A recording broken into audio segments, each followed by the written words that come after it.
I'm Gavin Clark with the National Museum of Computing and Reading Museum, and we're interviewing former employees and customers of Digital Equipment Corporation as part of the 60th anniversary of DEC opening its first offices in the UK. It's December the 13th, 2023, and we are in Reading. And I'm here talking to Ian Severn. Ian, let's start with the basics first of all. Please tell us your full name and your place and date of birth. So I am Ian David Severn, and I was born in 1945. Okay. But I was born in Edinburgh, so I'm a real Scot. Celtic roots. Yeah, Celtic roots, and now in Wales, Celtic roots. So tell us a little bit about your upbringing and your schooling. Okay, so I was born in Edinburgh, but my father was in the RAF and got moved to Nottingham when I was about 9 months old. So I was actually brought up in Nottingham and went to the High Pavement Grammar School, so I was lucky enough to get an 11 plus place, and then that led me from Nottingham to Battersea in London, where I did a London University degree in chemistry, and then back to Nottingham again to do studying for an MSc and a PhD at what is today the Trent Polytechnic, but then it was Nottingham College of Technology. And you, so you studied at school and you went to university, and you were a chemist though, so Yes. Explain what the leap from chemistry to computing. Well, chemistry was paying money at the time, and I did get 2 sponsorships. I got a sponsorship from the Dunlop Brewer Company in Loughborough, and a further sponsorship from what was then British Celanese in Derby to do research in surface chemistry. So the first one was all about trying to make heat-resistant shields, which eventually were used in the space industry, because you had a re-entry shield which was stuffed with silicon, and the silica obviously protected the re-entry. So that was the first bit of research. The second bit of research was all about nylon spinning. They couldn't make the width of the nylon wide enough, so we had to work out how to improve the wetting properties of nylon fibres.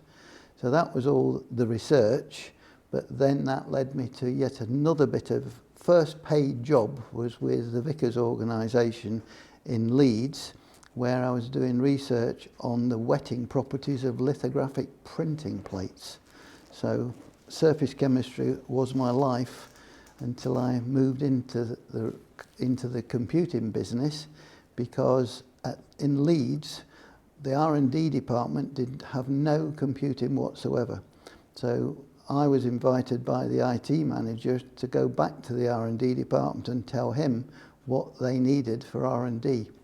And what they actually needed was to document all the information about the manufacturing process of that industry and go through all the patent information to make sure that there was no patent infringements for the work they were doing. But there was no search engines, there was no documentation in the R&D department.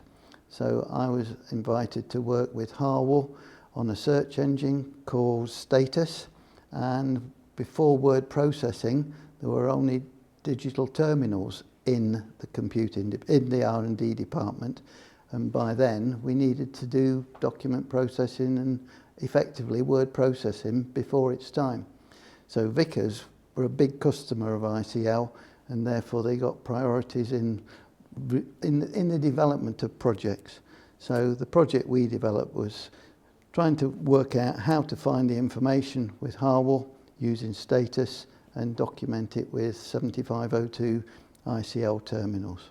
So, and is there a DEC component to this, or is it ICL systems at this point? No, this was pure ICL front to back, 1900s, George processing, and Vickers obviously had IBM equipment and lots of ICL as well, but there was no DEC equipment whatsoever in the Housenography Vickers organisation up in Leeds. And ICL was a large British company? ICL was, well, as far as Vickers were concerned, Vickers was, you know, in hand and glove with ICL, but wall to wall.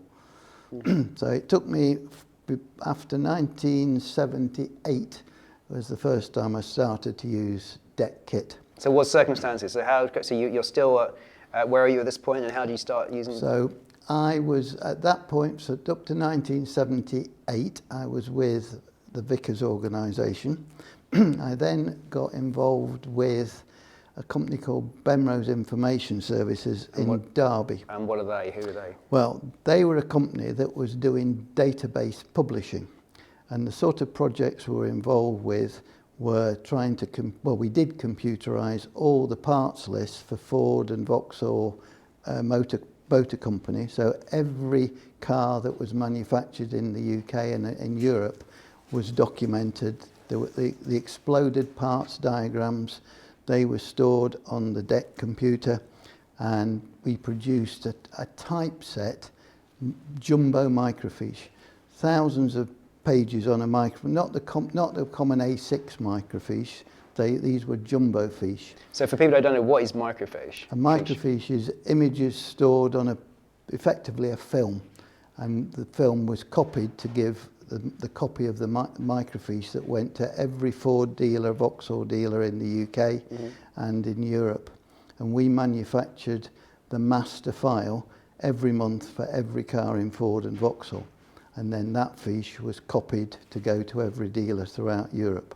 So how many documents is this? What kind of volume of work is this? 1,000 pages per microfiche.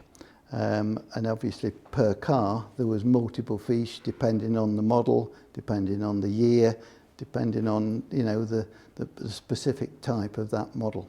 So Cortina Mark II, Capri, whatever it was, all the images were stored on the PDP 11 running Rustus RSTS operating system.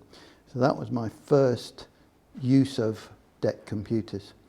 We also, at the time, the printing industry was in turmoil because the computer was beginning to be something that the old hot metal compositors were being made redundant. So what are hot metal? So how is printing done at this point using hot metal? At that point, hot metal was you had all the letters of the alphabet in different fonts stored on a rack effectively.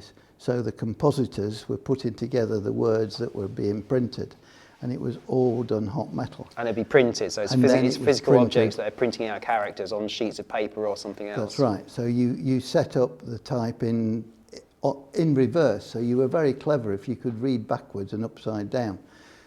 So that was the old hot metal process. One of the projects that Bemrose had was the Stanley Gibbons stamp catalogue. So if you can imagine all the pictures of all the stamps that you see in a printed catalogue, they were all stored as a block of metal and pieced together with all the words and the prices and values around them. So one of the projects was to computerise the Stanley Gibbons stamp catalogue. But because we had a very sophisticated typesetting device, then we started to computerise almost everything, because at that time the NGA was doing all its work by hot metal. Who's or the whatever, NGA, sorry? National Graphical Association. Right. And because word processing was beginning to take off, people were beginning to do their own typesetting by producing their own information on a floppy disk. The floppy disk then went to the compositors, but of course they didn't need to retype it. It was all ready to be printed. So how big a role is it to computerise the Stanley Gibbons collection? Is it the text or is it the images you're computerising? The images and the text were all stored on the PDP effectively. And how big is the PDP? How much data was it? It's not a very big PDP. It's whatever, a PDP 11 with, I don't even know how much memory it got. It certainly wasn't one of the biggest and fastest machines we ever had, but it was very specific to actually doing the typesetting and all the database storage. What made it specific to this particular role? Well, my role was to develop with the customers how to get from where they were. So British Library or British Film Institute had all their information stored on paper, in card indexes almost. So we had to get the card indexes or all the information off a paper-based system to put it onto the PDP and then manipulate all the data and all the text and typeset it. How are you getting it off paper? Are you retyping, rekeying it? Just There's rekeying no it? alternative. So, you know, this is at the point when you now do have, other than paper tape, you've got other means of typing it into the system. So we're actually, you know, typing it in via, at that point, effectively a DEC word processor. And so it's not a huge amount of data, but it's very important. Oh, it's a huge amount of data. If you think of the thousands of pages of a stamp catalogue and the thousands of images, there's a huge amount of storage. And when you go back to the parts list, you've got exploded diagrams of every part of a car, from the axle to the interior to the doors to everything. So you're storing massive amounts of data and massive amounts of images. And I suppose the question is, PDP 11 is involved in this. This is your early taste of PDP, isn't it, from ICL systems? Yeah. How are you finding them at this point? Well, what's your impressions? See, my role was the person who designed the systems. So I wasn't actually doing the actual coding. I was the system analyst who was working out how to get from point A in the customer's mind to how he wants to see it. And he wants to see it looking exactly the same as he's done it in traditional ways. But we've got to obviously work out how to get the information into the system and into the database. So I was the systems analyst and not the computer person. Although I was obviously working with the computer programmers to make sure that they did what we were asking on behalf of the customer. And how much of a factor in is DEC systems at this point? I mean, that you've got the gear, you've got to work with. It's not like you've gone out and specified it. What's your impressions of the DEC systems at this point? Well, we were dealing with a different sort. We were dealing with a very specific sort of environment, which was this typesetting environment. So we needed to find software that was going to work on a DEC system. And the alternative was between a DEC product or a third-party product which wasn't supplied by DEC, although it was supplied by a partner of DEC who would then make it work on the PDP. So I was helping to specify what we needed. And one of the products we needed was a database publishing software. Now, DEC had a new product coming out called DEC, which came from an organisation in Chicago. And DEC actually brought it over into Europe and into the UK. And sadly, I didn't win the battle of putting the DEC software on the PDP. So eventually the DEC salesman came to me and said, would like a job in DEC, would you? Because I think you've got some skills that were lacking in the DEC in the UK. So I was invited to leave Derby and move to Reading as the publishing application centre manager with a staff of about 12. So we were then the people who sold the DEC product, but by that time, 1985 or so, you were now having WYSIWYG systems. So traditionally, there'd been terminal-based systems, but now we're looking at how does it look on a screen as opposed to how does it look on a piece of paper, as opposed to how many characters are on a terminal.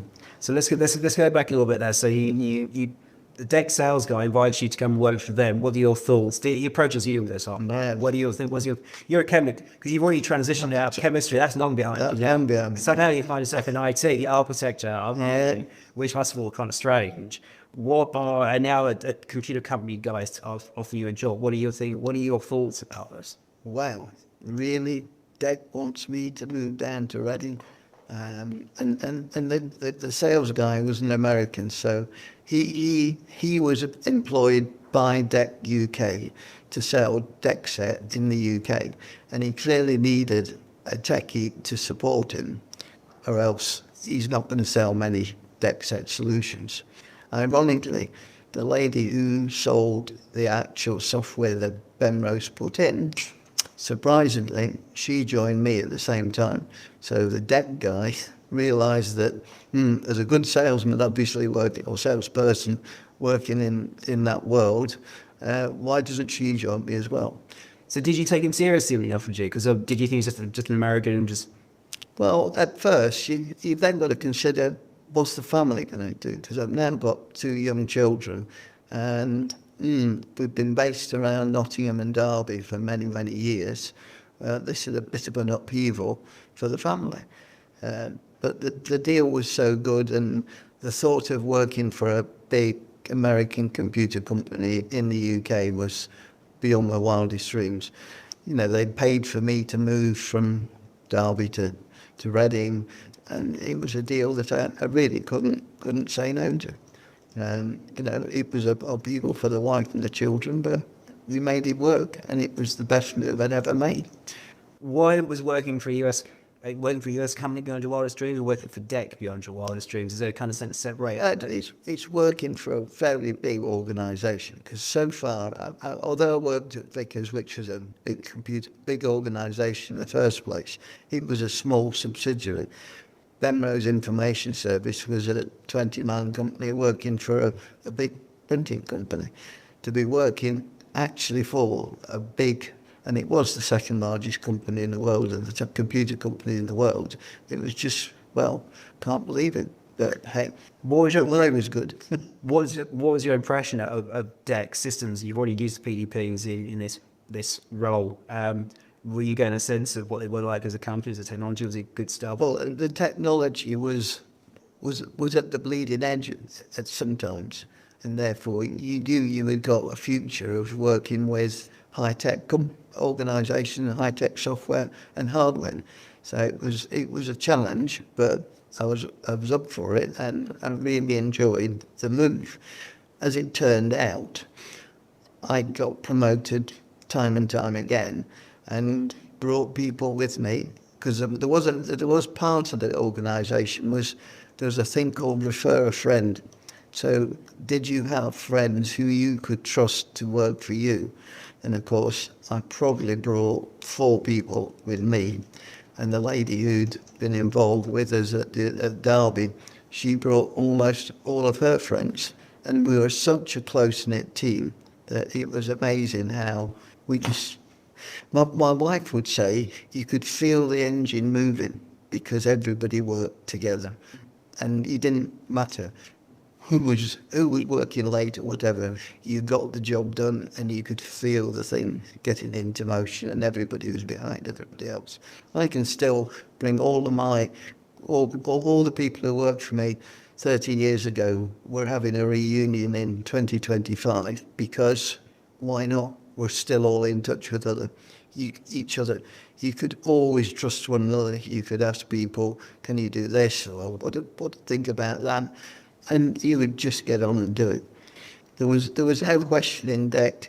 You sought forgiveness later. Just get on and work this out. You're all clever enough to do it. Just find a way around the process.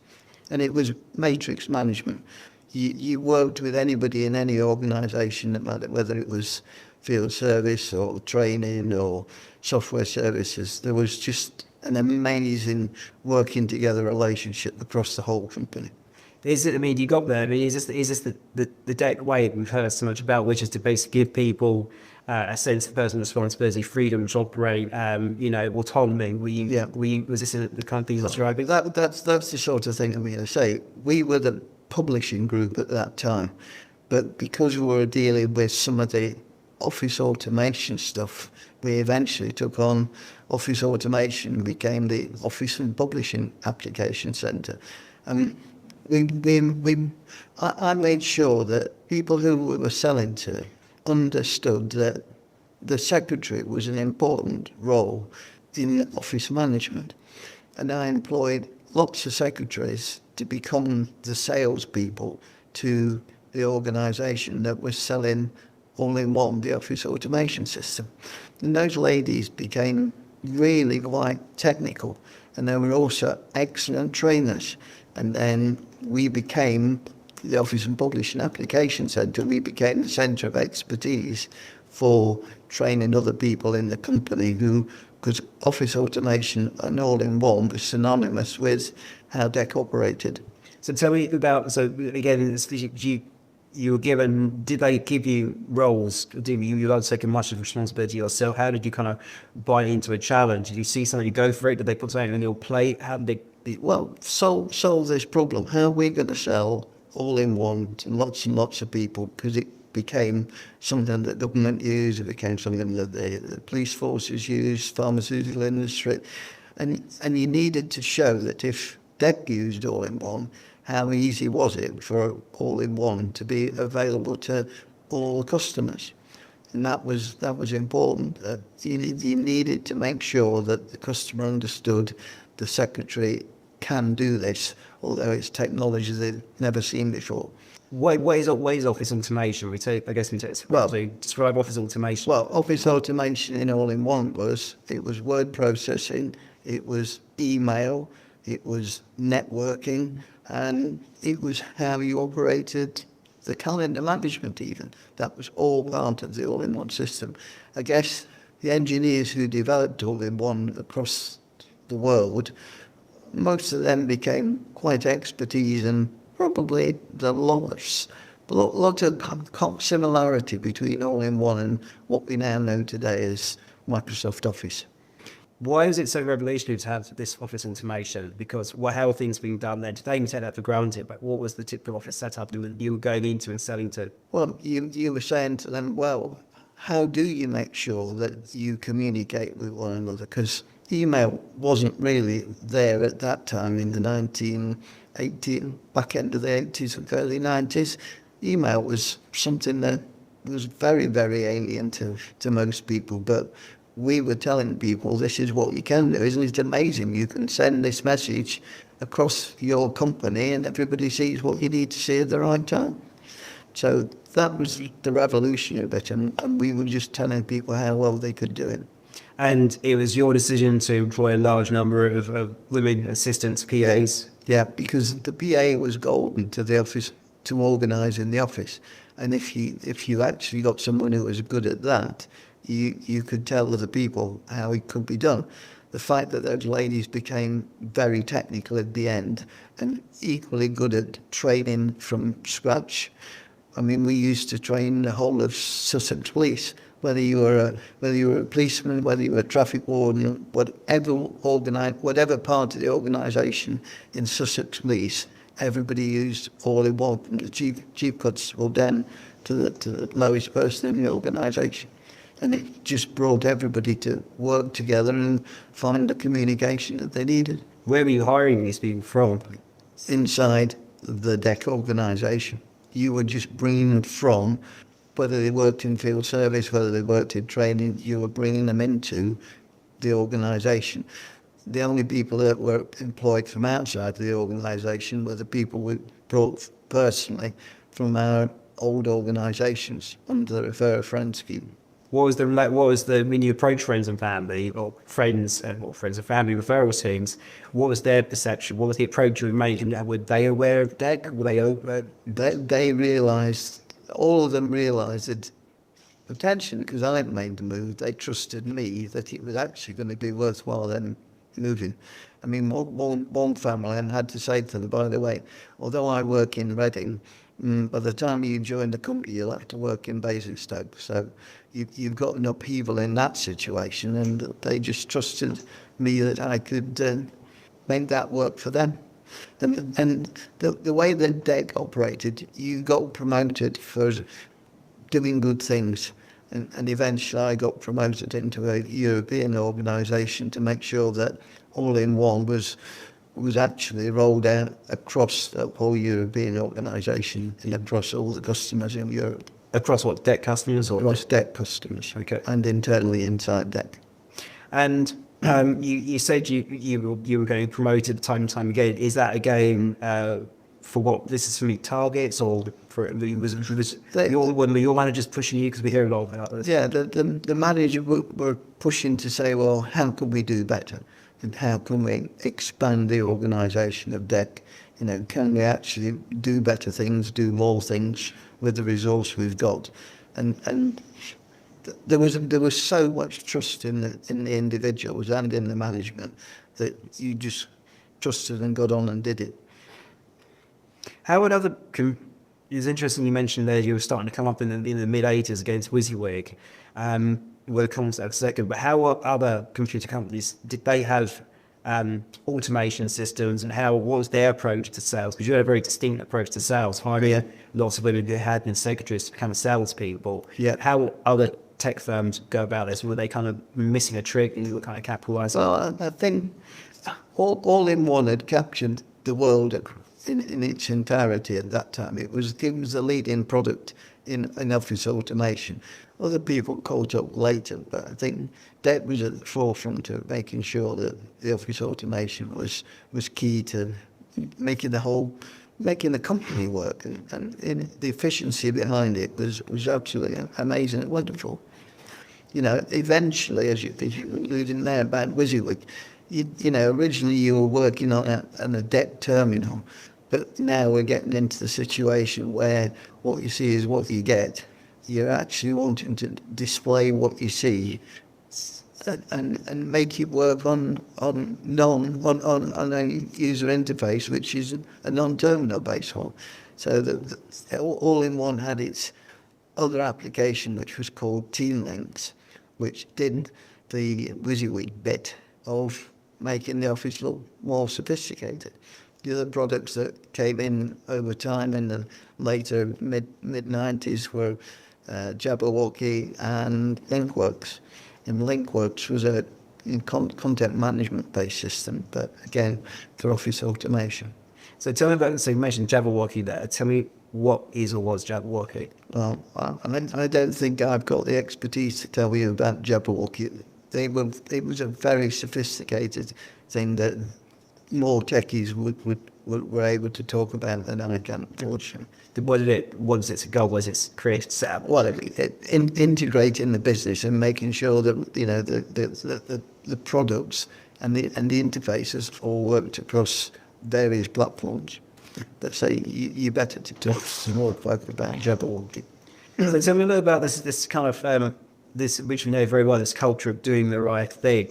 You're dealing with customers in a very specific area. Did that filter down through to you? Was it had this culture of do the right thing by the customer, by the employee, by yourself? Was this kind of instructed to you? Did it filter in? Was it something you picked up organically around the company? I think everybody realised that we can make this work and we trust one another. We will be sure that what we've achieved meets the requirements of the customer and meets digital's goal of making it all encompassing and keeping more and more customers longer term. And the customers moved with us. I mean, the other relationship that I obviously developed at that time was through DEC, which was a Digital Equipment Computer User Society, and they were the they offered the technical knowledge to customers. So DEC was important if you wanted not to listen to the salesman, but you wanted to listen to other techies who were involved in doing their particular aspect. So I was obviously a DEC rep and responsible for the office automation content, but there are other DEC reps for DEC who did things related to networking or the operating system or whatever. But the DEC bit was important to be able to hear from a techie to a techie what they were able to do, and they shared their knowledge at technical meetings. DEC ran monthly meetings, or even more frequently than that, but it was always a technical focus, and therefore you didn't need to listen to what the salesman was saying. You were listening to what other techies said about how good this is, how easy it is to do, or share your knowledge. And DEC was an important part of the DEC organisation. In what way? Why was it important, I suppose, for DEC to achieve that link with other techies, other engineers, as opposed to a business manager selling to another business manager within a company? Well, the techies sometimes decided this is best for us. So once you've got your technical people really behind the project, you know you're going to get what you want out of it, and don't necessarily believe the salesman, but the tech is saying all this can be done. The way that the operating systems worked, you know, whether it was BDBs or VMS running as the operating system, everybody told each other from the heart, this is a wonderful solution, get on with it and move forward with the new technology. Are the techies the hardest people, constituents within the company to sell to? Yeah, the business, the DEC was trying very hard to bring the techie with their business managers, just to show them that other people do this. I mean, other bits of DEC, you would always say, well, where's somebody from XYZ company? If they're not here today, has something gone wrong? But it was the camaraderie within techies that helped to make similar sales. If you didn't have the techies on side, what would happen to the sale? Probably be a long sale and probably no sale. So the techie was an important person to get to grips, get on selling. And you're meeting what kind of customers and any names you might have to meet with, or you might engage with? Well, we certainly engage with Barclays Bank, we engage with British Library, we engage with British Film Institute, places I'd already been in a previous life. So again, I see people when I used to work at Penrose, I now see them when I now work for DEC. And again, there's a trust that, oh, he's moved from A to B, that there must be something in this solution. You know, British Aerospace, Met Office, Blood Transfusion Service, they're all big DEC customers. All the universities, almost inclusively, are DEC customers in some way. Certainly the government organisations and the police forces all were using DEC kit. And so tell me a little bit about your role here. So you're in Reading by this point, aren't you? Yeah. What's Reading like? This is what, the mid-80s we're talking? This is 85 to 94, I'm working for DEC. Reading was an important place for DEC, but for me it was, crikey me, I moved south, moved away from the Nottingham Derby area, and this is the Thames Valley, and everything's beginning to happen in the Thames Valley, and I'm there at a time when new things are beginning to happen, and it gets bigger and bigger. I mean, DEC was all over Reading, all over Basingstoke, all throughout the Thames Valley, and anywhere else in the country. You know, there was almost an office for DEC somewhere, I don't know, 50 miles apart or whatever it is, but there was hundreds of offices around for DEC across the country. But clearly the focus was here in Reading, and you know, again, various buildings emerged. I mean, DEC Park was a whole new ball game as far as DEC was concerned. It existed in other buildings throughout the Thames Valley up to now, and then here's this place at the heart of the M4, effectively on the M4 corridor, and DEC Park's a huge place. You know, which buildings were you based in? Well, I started out in DEC Park. I then moved down to Basingstoke to Stamford House. I eventually ended up at the Crescent, which sadly burned down. But it didn't matter where you were, because of the communication which we had all through all in one. It didn't really matter where you were, and the technology was there to share across the whole company. So you moved to DEC Park. You went straight into DEC Park. That's the first place. Yeah. Describe DEC Park. What is it, and what does it look like? It's a huge building with a very large and wide, we called it the street. You had a bank, you had a travel agent, you had all the offices, all open space, all little bays, and you had every organisation there, whether it was software services, field service, every department of DEC was based in DEC Park. There was always an amazing representation.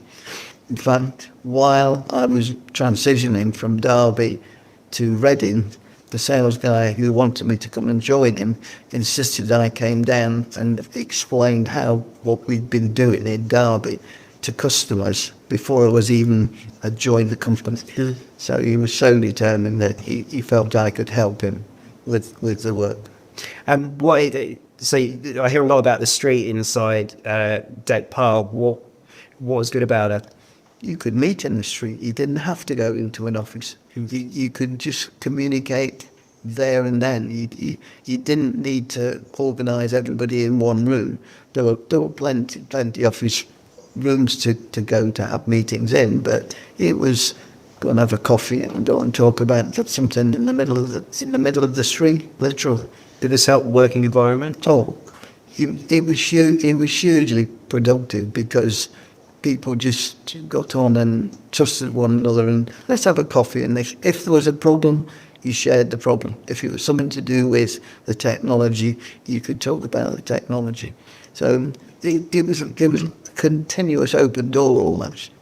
Now, you've obviously been in to see a lot, you mentioned a lot of big names there, UK customers. How did its kind of workplace environment compare, contrast with those you went and saw and visited? Oh, they were confined almost to an office, whereas we had this open space to go and look.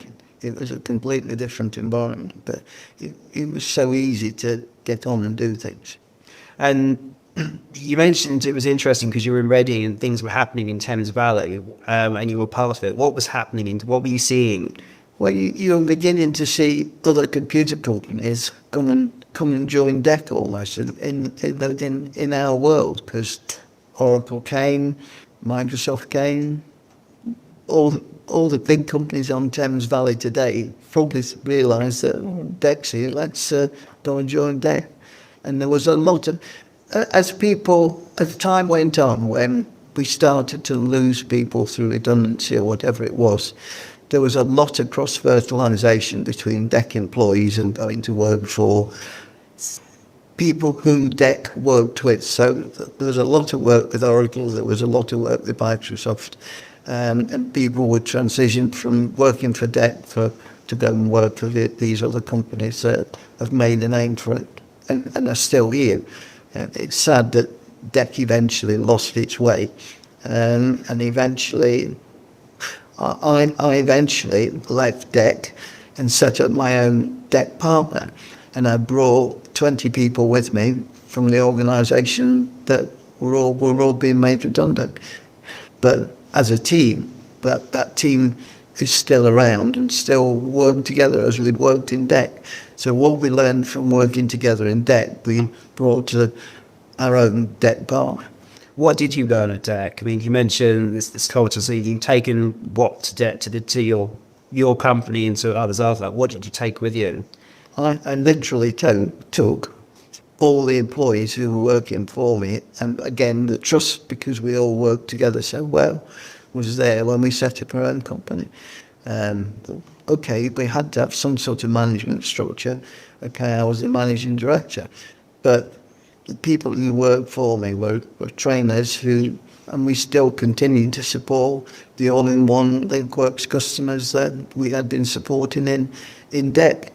You know, one of our customers was Sussex Police, which I mentioned earlier, but Sussex Police trusted us as we were in DEC, but they equally trusted us as we set up our own company. Do you think, I mean, this notion of trust is coming up here.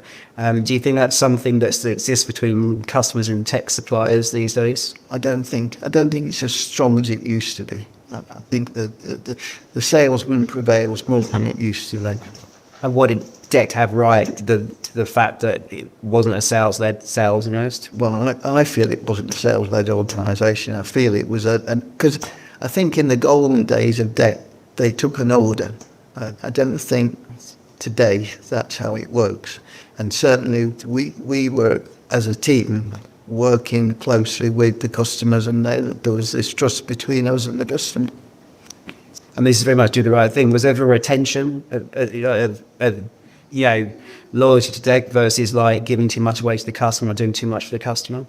No, I don't think so. I think we obviously had a smart way of saying, well, let's do this for them because we understand better what we can do with what we've got. I mean, again, the the challenge was there in when we were selling some of the WYSIWYG typesetting systems. Unfortunately, the salesman had sold. I'll sell you a WYSIWYG system, but it'll be on a VT100. You can't sell WYSIWYG on a VT100. So we came in and said, no, you'll really need to have this more expensive system if you want to do what you want to do. But again, we were overriding what the salesman had sold, and we eventually got the solution out. And this sense of let's do this for the customer. I mean, I've heard that often support would be given away, or would be priced into a project. Was that something you came across? We just felt that we've got to get this right. We can't let them down, and we'll make sure that we'll do it. It might not necessarily be within the price, but we'll certainly make sure that they've got the solution that they intended to have. Well, that's an interesting idea. Where did that kind of spirit come from? Were you instructed to do that? Did it come from the culture around? I think it's the culture around that, we all didn't want to ever let the customer down. And it was important to us that that relationship was retained. And obviously DEC went through a lot of transformation. Did you see that continue? Or did that relationship with the customer change? No.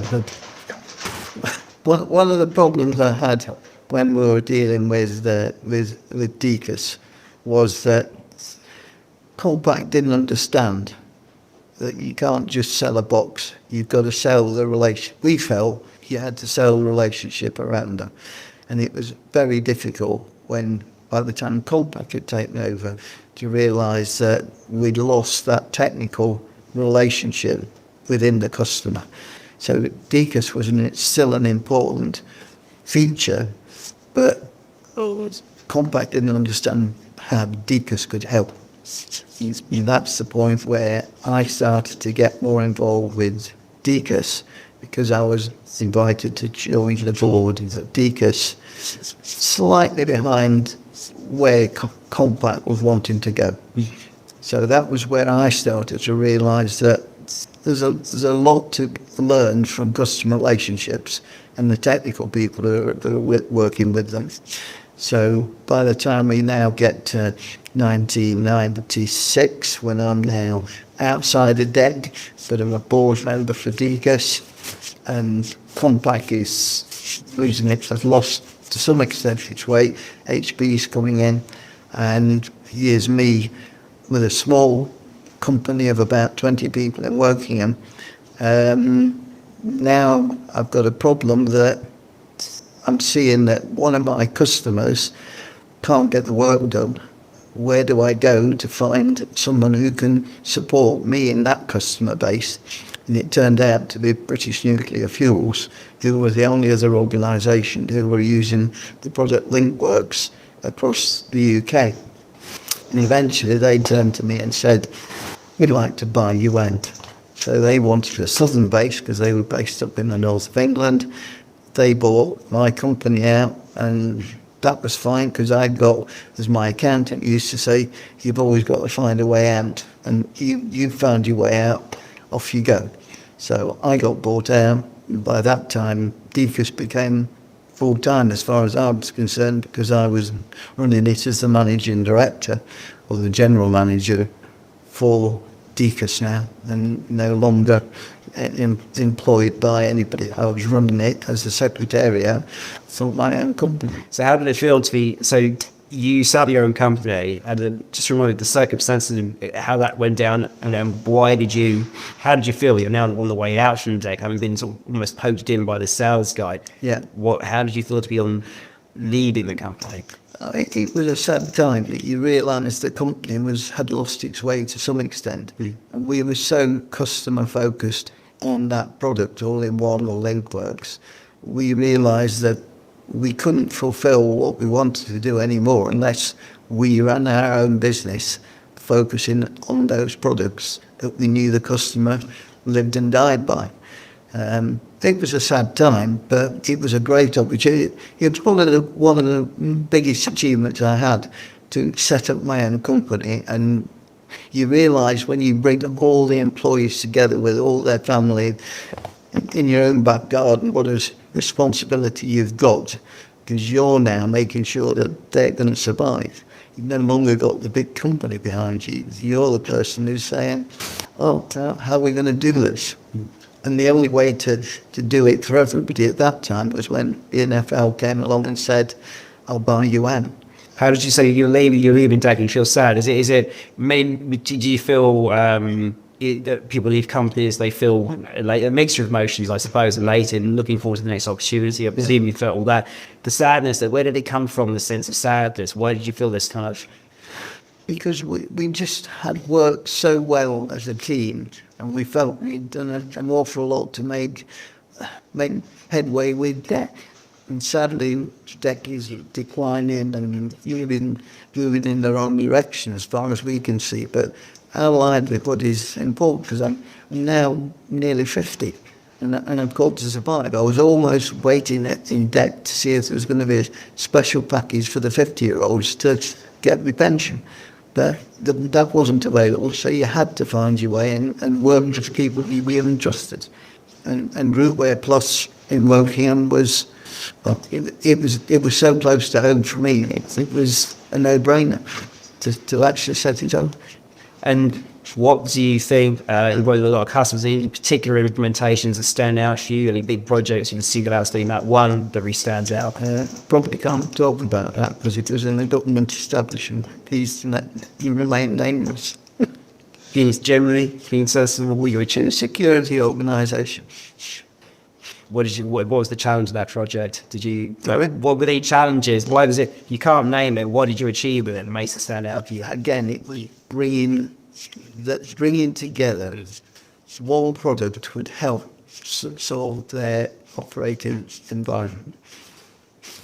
And say, I'm happy to name Sussex Police as an organisation because everywhere in Sussex Police was all in one. That was a long-term, ongoing project. How important was all in one? Was ahead of you mentioned Microsoft Office there, which became like the gold standard for desktop productivity. And then the group where Lotus Notes where came out, I think same similar sort of stuff. Were you in the market? Are you competing against those? Well, Digital thought that LinkWorks was the competitor to Lotus Notes, and we were working. At that point, I was working closely with the European marketing department who were trying to position LinkWorks against Lotus Notes. And Lotus Notes was clearly going to, it did win compared to LinkWorks, but LinkWorks was somewhat of a technical challenge for the techies who were installing it. It really was not a very sophisticated system, but there weren't many implementations, but the ones that were there were quite important. And All-in-One did very well by them. All-in-One did it remarkably well for many, many years beyond.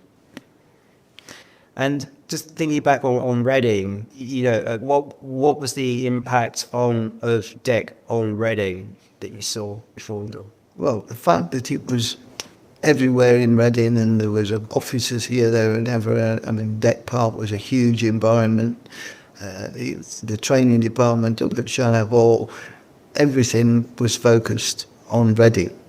And okay, there were offices around the country in Scotland and Wales and north of England and northeast and northwest of England, but Reading was the hub without a doubt. Well, as we know today, Reading has developed a lot since digital arrived, and there's lots of consequential knock-ons where Thames Valley's got because of digital being there. What was the social life? I mean, you talked about the working environment on campus and so on. What was the social environment like? You ate in the canteen with the managing director. You didn't have, there was no differential between any of the senior management versus junior management. And, there was, I played badminton and I played against one of the senior directors. And the integration of sports and social club and all the things around that was tremendous. And how about socially? Did people go out around Reading or the area? Well, favourite pubs you went to, things like that. You would party across everywhere that was nearby. So when it was the Christmas fun, as we would say, where shall we go? How shall we integrate? What shall we do? You took over all sorts of places for a social event. And that was a way of making sure that everybody worked together and knew each other.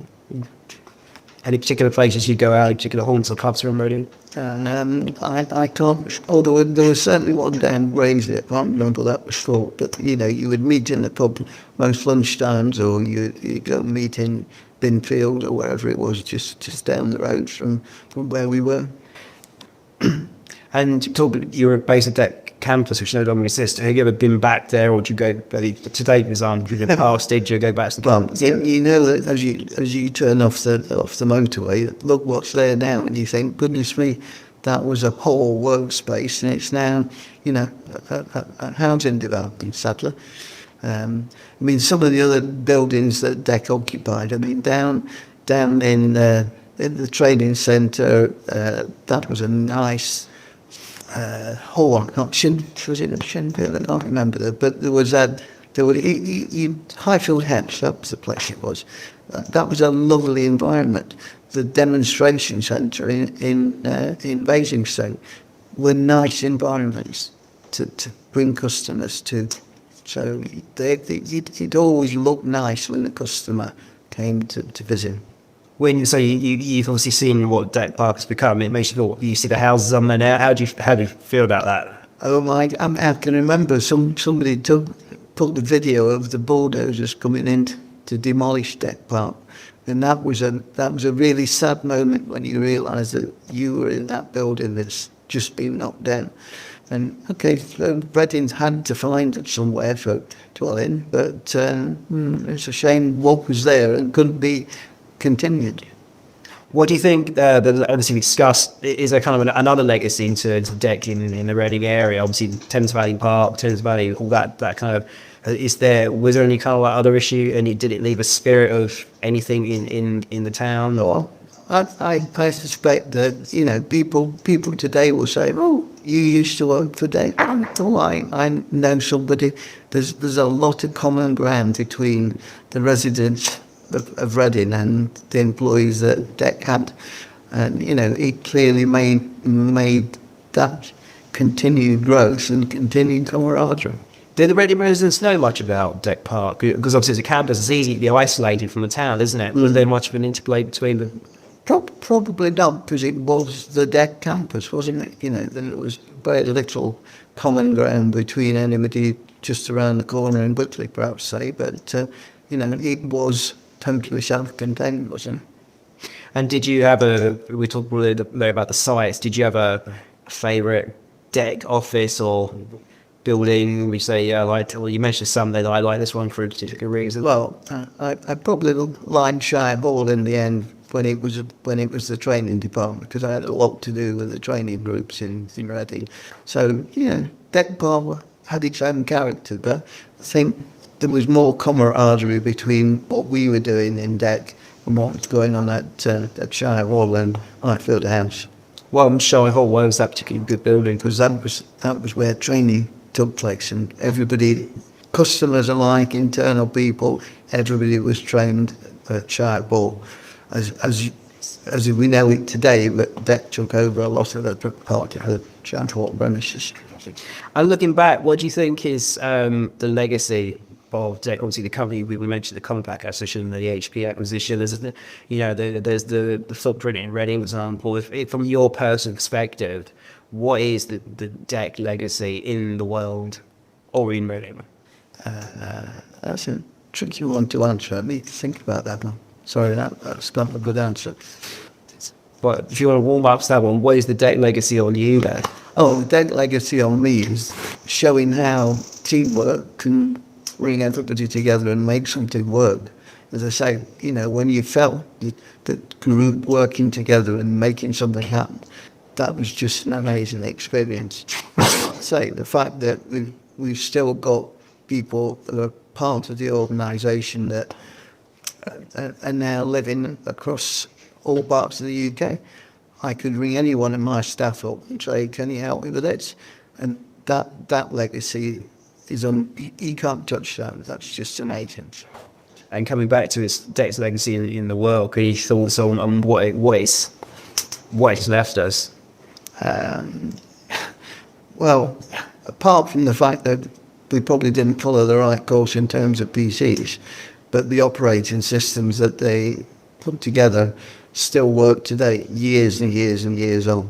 And people find it difficult to move away from some of those legacy applications. And VMS is running today.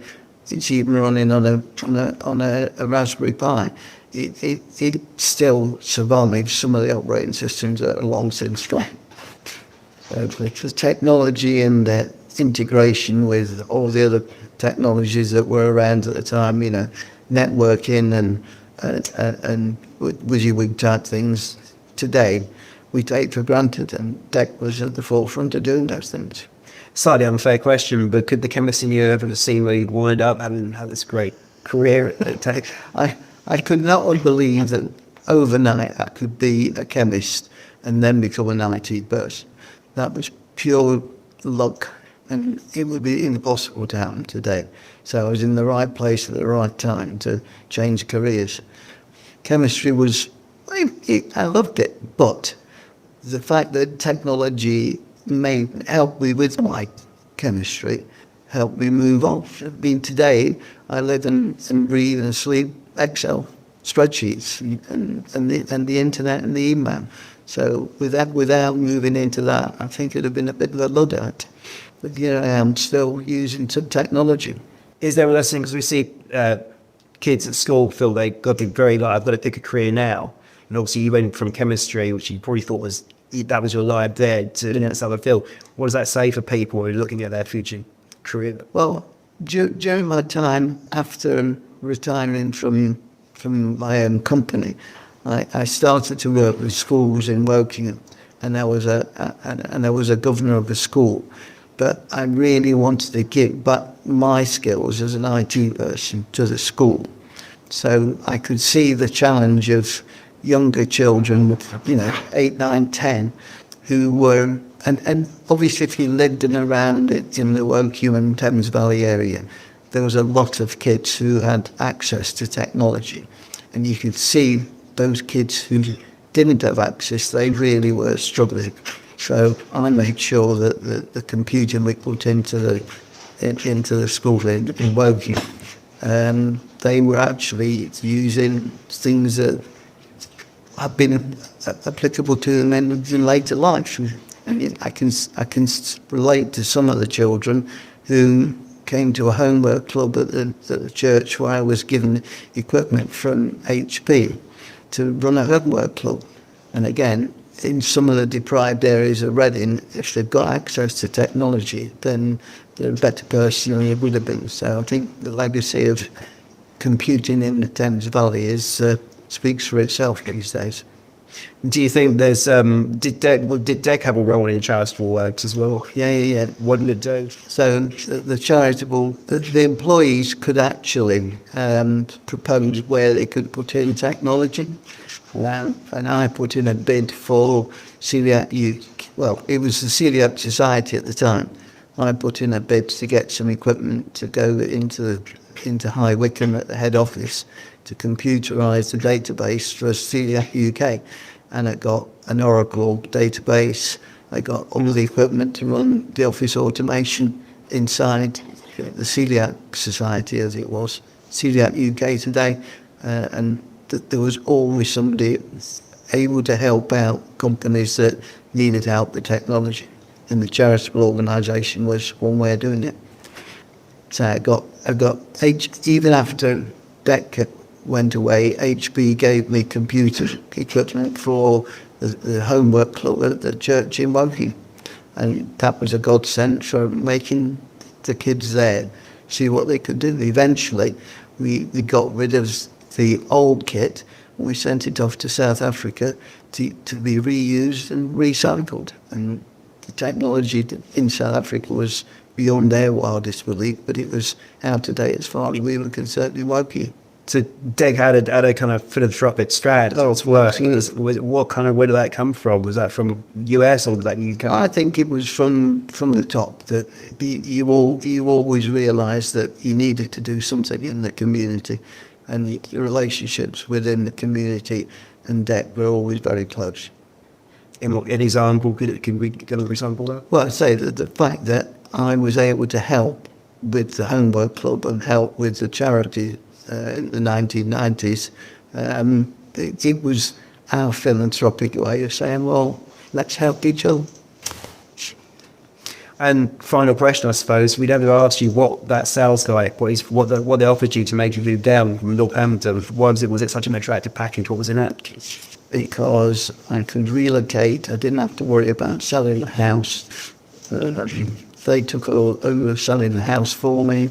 They helped me find another property to go and buy.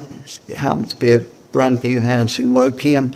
I actually found out on one of those sales meetings, pre-joining digital, when I went and talked with the sales guy, a customer from British Aerospace was actually on that customer meeting. He said, "What do you do here?" I said, "Well, I'm looking for a house later on today." He said, "Just round the corner from me, there's a new developer." So that British Aerospace customer actually helped me find a house. And without DEC supporting me to move with a young family, I couldn't afford it. From Nottingham to Reading, the house price was around different. Did they give you financial support? Yeah. Was that typical of companies at the time, or was that very much at DEC then? DEC did it quite often to make sure that the person got relocated to the right place at the right time.